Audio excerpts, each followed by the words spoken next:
ನಮಸ್ತೆ ಪ್ರಿಯ ಬಂಧುಗಳೇ, ನೋಡಿ ನಿಮ್ಮ ಗಂಡ ಅಥವಾ ನಿಮ್ಮ ಹುಡುಗ ನಿಮ್ಮ ಮಾತು ಬಿಟ್ಟು ಪರಸ್ತ್ರೀ ಸಹವಾಸ ಮಾಡ್ತಾ ಇದ್ರೆ, ಮತ್ತೆ ನಿಮ್ಮ ಒಂದು ಗಂಡ ನಿಮ್ಮನ್ನ ಬಿಟ್ಟು ಮೂರನೇ ವ್ಯಕ್ತಿ ಹತ್ರ ಇದ್ರೆ ವೀಕ್ಷಕರೇ, ನೀವು ಕಟ್ಟಿಗೆ ಗೊಂಬೆ ಮೇಲೆ ಒಂದು ಕರ್ಪೂರವನ್ನು ಹಚ್ಚಿಬಿಟ್ಟು ವೀಕ್ಷಕರೇ, ಹೌದಾ, ಆ ಕರ್ಪೂರವನ್ನ ವೀಕ್ಷಕರೇ ನೀವು ಆ ಕರ್ಪೂರ ನಾಶವಾಗುವ ತನಕ ವೀಕ್ಷಕರೇ ನಿಮ್ಮ ಗಂಡನ ಮೇಲೆ ನೀವು ಒಂದು ಮಂತ್ರವನ್ನ ಪಠಿಸಬೇಕಾಗುತ್ತೆ ವೀಕ್ಷಕರೇ.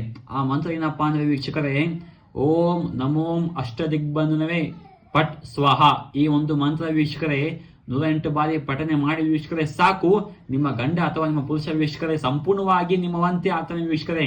ನಿಮ್ಮ ಮಾತು ಬಿಟ್ಟು ವೀಕ್ಷಕರೇ ಮೂರನೇ ವ್ಯಕ್ತಿ ಮಾತು ಕೇಳಲು ವೀಕ್ಷಕರೇ, ಹೌದಾ, ಸಂಪೂರ್ಣವಾಗಿ ಮಾಡಿಕೊಳ್ಳಿ ವೀಕ್ಷಕರೇ.